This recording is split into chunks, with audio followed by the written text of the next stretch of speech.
मेरा नाम है अभिषेक और आज से हम लोग बेसिकली आईपीसी की सीरीज शुरू कर रहे हैं। ठीक है, अपन आईपीसी में सब कुछ पढ़ेंगे, मतलब समझ लो यार, सब कुछ पढ़ना है, डिटेल में पढ़ना है, हर जगह से उठा के पढ़ना है। कहाँ पढ़ना है? रुको, यहाँ पढ़ना है।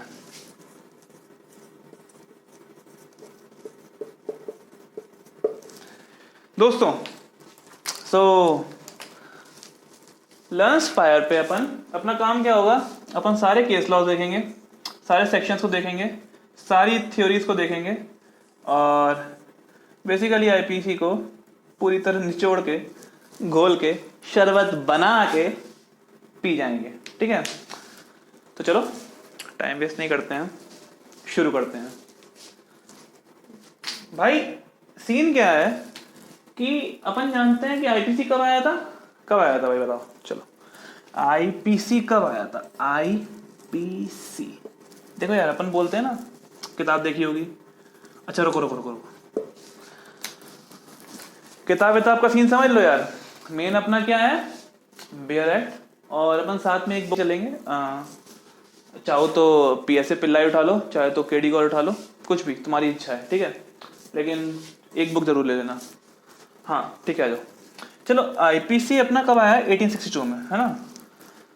रखो, तो अपन इसकी हिस्ट्री समझने से पहले कि ये कैसे आया, कब आया, क्यों आया, अपन ये समझते हैं कि ये है क्या। भाई देखो, इसका फुल फॉर्म है इंडियन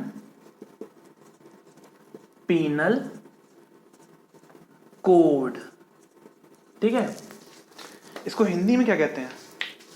भाई बंधु होंगे मेरे कुछ हिंदी वाले, ठीक है ना। तो अपन समझने की कोशिश करते हैं, भारतीय दंड संहिता। ठीक है, क्या है भाई?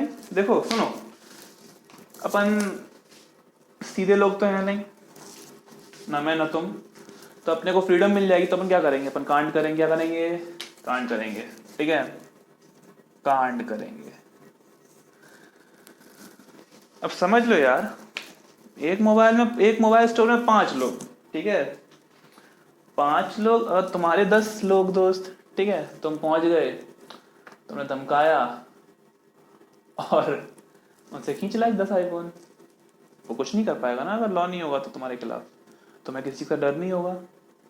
एक छोटा सा एग्जांपल, मतलब लॉ की क्या जरूरत होता है ना। तो अपन बेसिकली आज आगे समझने की कोशिश कर रहे हैं कि इंडियन पीनल कोड यानी कि भारतीय दंड संहिता क्या है। देखो यार, ये क्रिमिनल लॉ के अंदर आता है ना। अब क्रिमिनल लॉ के अंदर तुम लोग शायद समझते होगे कि आईपीसी, सीपीसी, सीआरपीसी, शायद ना। देखो ऐसा है, क्रिमिनल लॉ के अंदर बहुत सारी चीजें हैं। सबसे पहले अपन बात करेंगे सब्सटैंटिव लॉ। सब्सटैंटिव लॉ क्या होता है? देखो यार, ऐसा है कि अपने कुछ राइट्स एंड ऑब्लिगेशन होते हैं। ऑब्लिगेशन मतलब ड्यूटीज, ठीक है ना।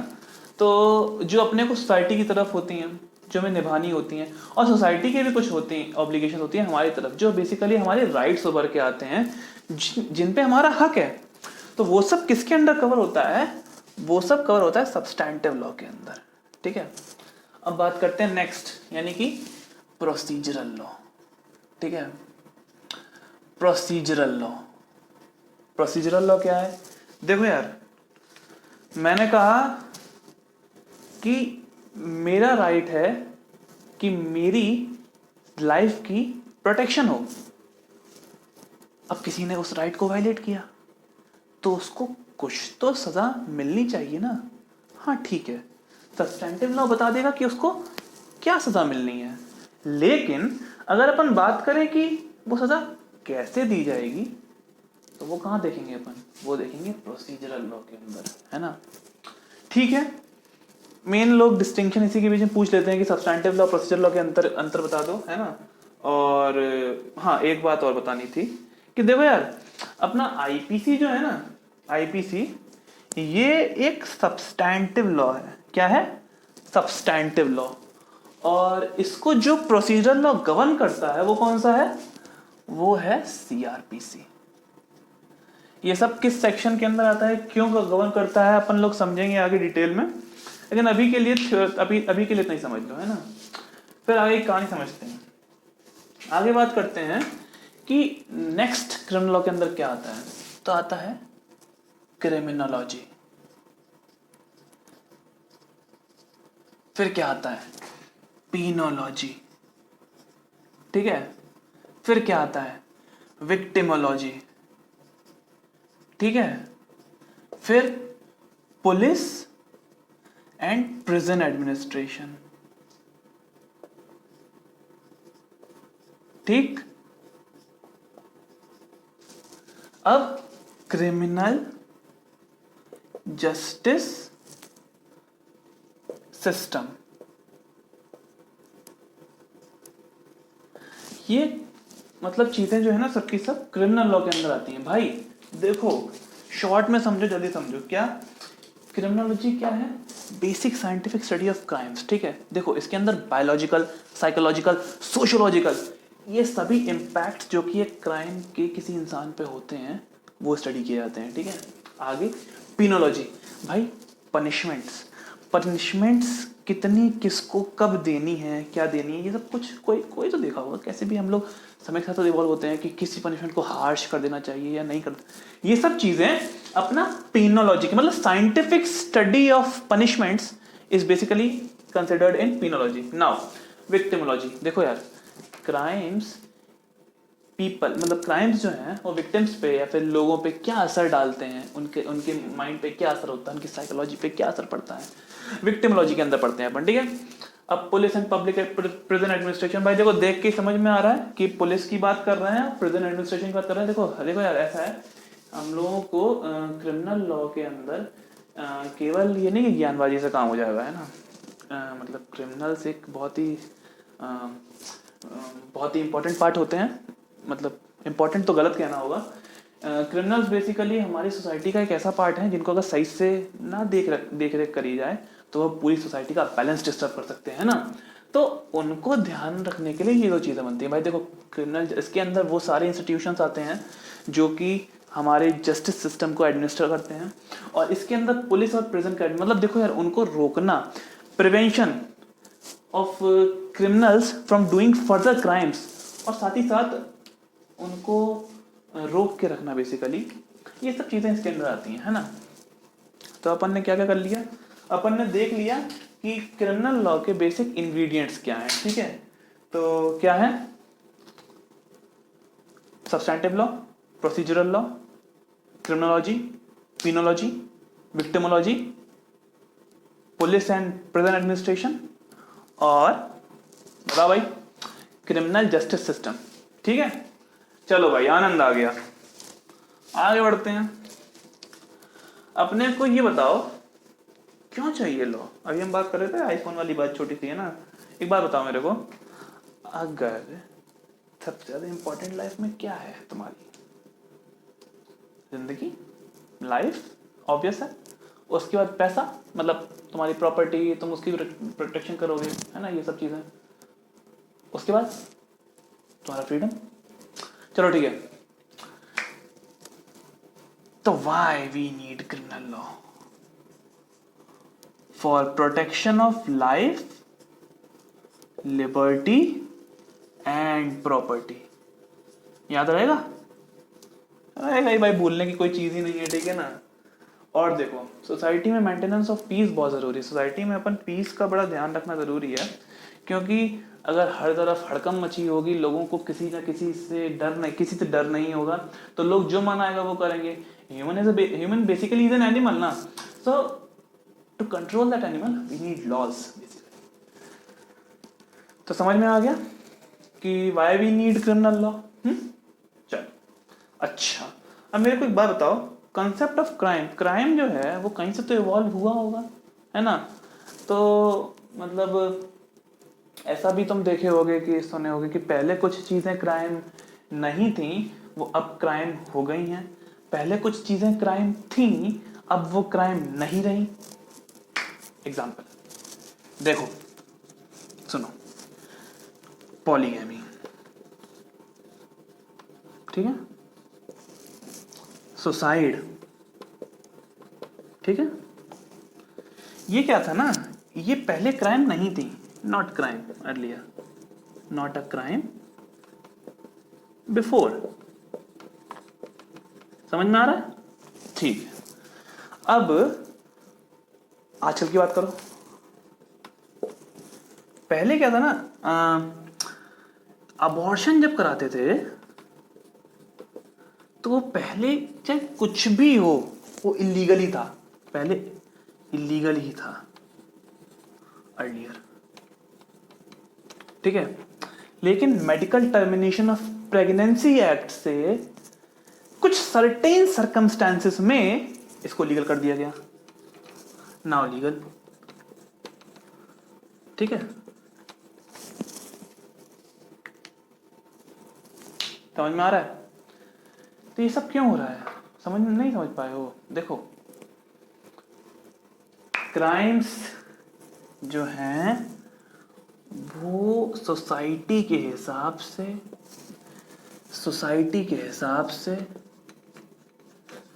कल्चर के हिसाब से, टाइम के हिसाब से, नीड के हिसाब से डिफरेंट डेफिनेशंस एक्वायर करते रहते हैं, एक्वायर डिफरेंट डेफिनेशंस।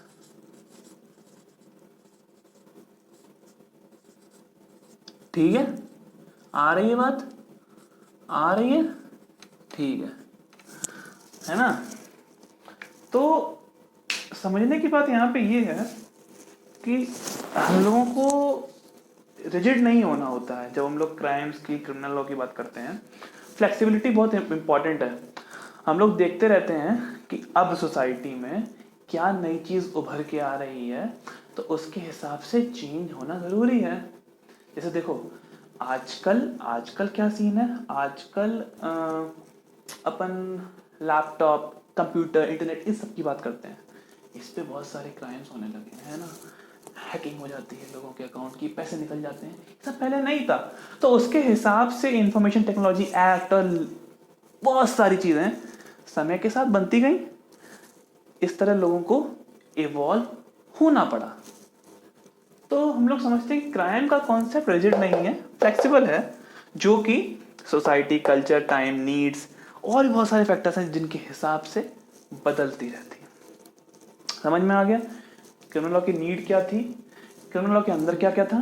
समझ में आ गया नीड क्यों हुई, मतलब जरूरत क्यों है, why we need criminal law. And next is concept of crime क्या है, ठीक है। अच्छा देखो, चलो ये पॉइंट्स 3 हो गए क्लियर। एक बात बताओ, अपन लोग तो बहुत ज्ञानी लोग हैं, ठीक है। अपन ह्यूमंस को कुछ भी थोड़ी बहुत चीज़ के बारे में पता चल जाए तो अपन उस पर बहुत ज्ञान देने लगते हैं, ठीक है। तो फिलॉसफी देंगे भाई, ऐसा नहीं, वैसा नहीं, ऐसा हुआ तो ये करेंगे, ये हो रहा है तो इसलिए हो रहा है, ठीक है। तो सेम क्राइम के साथ हुआ। क्राइम के बाद समझ में आई लोगों को कि कुछ कुछ गलत होता है तो ऐसे ऐसे देना हो चाहिए पनिशमेंट एंड ऑल, ये सब बातें तो ठीक है, लोगों को समझ में आया। तो लोगों ने क्या किया, लोगों ने डिफरेंट थ्योरीज इवॉल्व करी कि भाई भगवान का कहर है, ना ना ना ना ना, आदमी की हरकतें हैं ना, लेकिन नेचर भी है। तो ऐसे ऐसे ऐसे धीमे धीमे जब थ्योरीज इवॉल्व हुई तो बात करी गई दो मेन थ्योरीज की, नेचुरल लॉ थ्योरी और पॉजिटिव लॉ थ्योरी, ठीक है। ध्यान समझना, ये है गॉड्स मेड, मतलब इसके अंदर माना गया कि जो क्राइम गॉड ने जो चीजें गॉड ने गलत बता दी वो क्राइम है, ये है मैन मेड।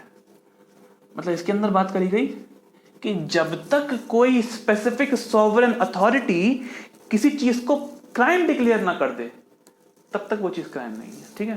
देखो यार, गॉड को बाद में रिलेट करा जाने लगा नेचर से, ठीक है ना, इसलिए इसको नेचुरल लॉ थ्योरी कहा जाने लगा, ठीक है। चल ही रहा है। एक बात समझने की कोशिश करो, इसका कोई अस्तित्व है? मतलब हम लोग प्रैक्टिकली बात करते हैं तो भगवान का कहर है, जो भगवान कहे वो गलत, ये तो मतलब कब भगवान क्या करने लगा, कोई किसी के पास कोई अथॉरिटी नहीं है ना कि कोई बात फिक्स हो गई, है ना। तो उस हिसाब से देख रहे थे। तो इसको हम लोगों ने क्या किया, हम लोग जानते थे कि ये वेग है, वेग मतलब समझते हो, अनसर्ट है ना, अनसर्टेन है, ठीक है। वहीं दूसरी ओर ये सर्टेन है, नॉट वेग, नॉट वेग, ठीक है। एक बात याद रखना इस वाली में, पॉजिटिव लॉ थ्योरी के अंदर जो है ना, जब तक कोई चीज सॉवरेन अथॉरिटी ने डिक्लेयर नहीं करी, नॉट डिक्लेयर्ड, तब तक वो क्राइम नहीं होगी। नॉट डिक्लेयर्ड नॉट क्राइम, याद रखना, ठीक है। चलो, तो क्या हो गया, थ्योरीज डिस्कस कर ली, क्रिमिनल लॉ डिस्कस कर लिया, व्हाई इट इज देयर ये डिस्कस कर लिया, कंसेप्ट ऑफ क्राइम डिस्कस कर लिया, थ्योरीज ऑफ क्राइम डिस्कस कर लिया, ठीक है। चलो, अब एक बात बताओ, क्राइम क्या है, ट्रूली क्राइम क्या है, ये आइडेंटिफाई कैसे हुआ, है ना। देखो ऐसा है, वही बात ज्ञानबाजी, तो लोग जब ये देखे कि जब किसी के साथ कुछ गलत होता है तो मतलब उसका लोग बदला लेना चाहते हैं, यानी कि उन्हें बुरा लगता है। तो क्राइम की एक बात लोगों को बेसिकली समझ में है कि उसका जो बेसिक नेचर है ना, वो ईविल है, गंदा है, खराब है, इनहेरेंटली ईविल, याद रखना ये word, inherently evil. Crime is something which is inherently evil, ठीक है। नाउ मेड इम्पॉसिबल लिख रहा है, समझ में आ रहा है, देखो देखो देखो, सेकंड पॉइंट, अभी हिलना नहीं। देखो, crime is something which made impossible for humans living in society to live together, ठीक है। लोगों का साथ में रहना मुश्किल कर दे जो चीज है, वो क्राइम है। Made impossible for people to live together, to live, ठीक है, ठीक है। Identified as invasion of rights, तो ठीक है, लेकिन कौन सी चीज कितना मुश्किल कर रही है ये कौन आइडेंटिफाई करेगा, क्या मतलब, तो थोड़ा फिक्स होना जरूरी था ना यार। तो इन्होंने क्या कहा कि इन्होंने कहा कि कुछ राइट्स हैं, उनका अगर डेलिबरेट इन्वेजन, मतलब उनको कल कोई जान करके अगर जो है ना कोई उनका वायलेशन करेगा तो उसको हम क्राइम कैटेगरी में डाल देंगे। तो दो तरह की हुआ, ठीक है, दो तरह की कैटेगरी बनी कि सबसे पहले बात करी गई प्राइमरी पर्सनल राइट के इन्वेजन से जो जो क्राइम बने, और सेकेंडरी पर्सनल राइट्स का जो इन्वेजन से क्राइम बने। अब प्राइमरी क्या है, देखो समझो, याद करो, प्राइमरी ज़्यादा कल नहीं लगानी है, लाइफ, लिबर्टी एंड प्रॉपर्टी, इनसे रिगार्डिंग जो राइट्स हैं, life, liberty, property, life, liberty, property, इनके रिगार्डिंग जो राइट्स हैं प्राइमरी राइट्स। सेकेंडरी तो ज्ञान दो भाई, खतरनाक, समझ रहे हो, देखो प्रेस, पॉलिटिकल, इसके अंदर ढेर सारे आएंगे, ठीक है, इकोनॉमिक राइट्स, ढेर सारे राइट्स आएंगे, ठीक है। और भाई जो तुम्हें मन आए, जो तुम्हें मन आए, जितने समझ लो राइट्स, ये सब किसके अंदर सेकेंडरी। तो इन सब का जब इनमें से किसी का जब वायलेशन होता है तो उसको अपन क्या कंसिडर करते हैं, अपन ट्रू क्राइम की तरह आइडेंटिफाई करते हैं, ठीक है। समझ में आ रहा है, आ रहा है, आ रहा है। देखो यार, आई नो कि ये सब थोड़ा बोरिंग हो सकता है, बहुत इंटरेस्टिंग पार्ट पे आएंगे, प्रैक्टिकल पार्ट पे आएंगे, केसेस पे आएंगे, लेकिन जैसा कि अपन ने कहा कि बेसिक से लेके चलेंगे, ठीक है, पढ़ लो यार थोड़ा, है ना, आ जाओ। तो ओरिजिन ऑफ क्रिमिनल लॉ, देखो आज का ज़्यादा नहीं खींच रहा हूँ, ओरिजिन ऑफ क्रिमिनल लॉ पे देख लेते हैं। एक कुछ थोड़ी सी थ्योरीज हैं, थोड़ा सा समझने की जरूरत है कि कैसे कैसे ओरिजिन हुआ था क्रिमिनल लॉ का। तो पहले लोग क्या क्या मानते गए अलग अलग टाइम पे, देखो यार, सबसे पहले थ्योरी आई क्रिमिनल लॉ के ओरिजिन के बारे में, तो लोगों ने कहा कि यार ये टॉर्ट की तरह कंसिडर करो इसको, यानी कि इंडिविजुअल रॉन्ग की तरह, ठीक है, रॉन्ग की तरह। अब मेरे भाई ये मत कह देना कि टॉर्ट नहीं पढ़ा, ठीक है, देख लेना जाके यार थोड़ा बहुत। तो इसमें एक बात समझ में आएगी तुमको कि it is a violation of individuals right, ठीक है। लेकिन यार क्राइम तो एक आजकल अपन पढ़ते हैं कि पब्लिक रॉन्ग है, मतलब रॉन्ग अगेंस्ट सोसाइटी है। तो ये चीज़ इसके अंदर नेगेट हो रही थी, इस वजह से इस थ्योरी को कैंसिल कर दिया गया। मोरल रॉन्ग थ्योरी भाई, मोरल रॉन्ग थ्योरी समझ ही रहे हो। मोरल वैल्यूज पे, मोरल वैल्यूज और इंस्टिंक्ट्स पे बेस्ड थी, ये पे बेस्ड थी, ठीक है।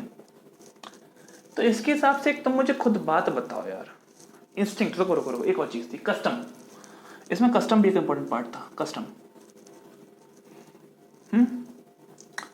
तो अगर कोई चीज कस्टम पे बेस्ड है तो ये सोशल और इकोनॉमिक क्राइम जो कि पहले से कस्टम में नहीं डिफाइंड थे, उनको कैसे डील करेगा?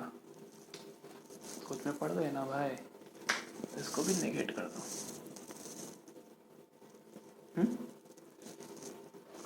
Next, social wrong theory. देखो यार, सोसाइटी में धीरे धीरे जो जो रॉन्ग्स कमिट होते जाएं, उन रॉन्ग्स को आप क्राइम डिक्लेयर करते चले जाओ, ठीक है। तो ये किस पे बेस्ड थी? ये इंसान के रेशनल यानी कि बेसिक थिंकिंग कैपेसिटी, कैसे कैसे वो सोचता है, क्या रेशनल पे बेस्ड थी, ठीक है। नहीं चल पाएगी भाई, क्योंकि इसमें भी बहुत सारे ऐसे क्राइम थे जो कवर नहीं हो पा रहे थे, ठीक है। ग्रुप कॉन्फ्लिक्ट थ्योरी भाई, ये सबसे बोगस लगी मेरे को क्या कह रही है कि भाई जो पावरफुल ग्रुप्स हैं वो अपने हिसाब से कॉन्फ्लिक्ट को जीतने के लिए स्टेट से लॉज बनवाते हैं। देखो ऐसे समझ लो, दो ग्रुप हैं, पावरफुल ग्रुप्स हैं, ठीक है। इनमें से एक ग्रुप थोड़ा ज़्यादा पावरफुल है, वो स्टेट को ऑर्डर दे सकता है, या फिर ऑर्डर नहीं तो परसुएट कर सकता है कि भाई तुम लॉ बनाओ, कुछ ऐसे प्रोविजंस बनाओ जो हमारे हित में हो, जो कि हमें कॉन्फ्लिक्ट में जीतने के लिए, टू विन द कॉन्फ्लिक्ट में जीतने के लिए हमारी सहायता करे, ठीक है। तो ऐसी कुछ बात थी। एक क्विक रिवीजन मारते हैं भाई, अपन ने क्या क्या पढ़ लिया आज अपन ने पढ़ लिया क्रिमिनल लॉ के अंदर क्या क्या आता है, substantive, procedural, criminology, penology, victimology, criminal justice system और पुलिस एंड प्रिजन एडमिनिस्ट्रेशन। फिर अपन ने क्या पढ़ लिया कि अपन को क्यों चाहिए लाइफ, लिबर्टी एंड प्रॉपर्टी के प्रोटेक्शन के लिए चाहिए, देखो मेंटेनेंस ऑफ पीस के लिए चाहिए, ठीक है। फिर अपन ने कंसेप्ट ऑफ क्राइम देख लिया, देखो अपन ने देख लिया कि बहुत सारी चीजें जो पहले क्राइम थी अब नहीं है, पहले नहीं थी अब हैं, साथ ही साथ किन किन फैक्टर्स पे वो क्राइम का कॉन्सेप्ट डिपेंड करता है। देखो सोसाइटी, कल्चर, क्राइम्स, नीड, बहुत सारी चीजें, ठीक है ना, देख लिया। Next is upon theories of crime देखते हैं, अपन देखते हैं बहुत ज्ञानबाजी थी, ठीक है। तो उसके हिसाब से लोगों ने नेचुरल लॉ थ्योरी निकाली, पॉजिटिव लॉ थ्योरी निकाली, ये गॉड्स मेड थी, ये मैन मेड थी, ये प्रैक्टिकल नहीं थी, ये प्रैक्टिकल थी, ठीक है। अब देखो ट्रू क्राइम कॉन्सेप्ट कर लिया अपन लोगों ने। True crime basically primary personal rights और सेकेंडरी पर्सनल राइट्स के वायलेशन से जो क्रिएट हो वो ट्रू क्राइम कहलाता है। फिर अपन ने ओरिजिन्स ऑफ क्रिमिनल लॉ देख लिया, तो ओरिजिन्स ऑफ क्रिमिनल लॉ में अपन ने 4 थ्योरी पढ़ी, civil wrong theory, social wrong theory, moral wrong theory और ग्रुप कॉन्फ्लिक्ट थ्योरी। याद है भाई? नहीं है ना, तो फिर देखो मजा तो आएगा ही। अच्छा देखो, अगर वीडियो बढ़िया लगी हो ना तो वो लाल जो बटन है दबा के ही जाना। मिलते हैं नेक्स्ट लेक्चर में, बाय।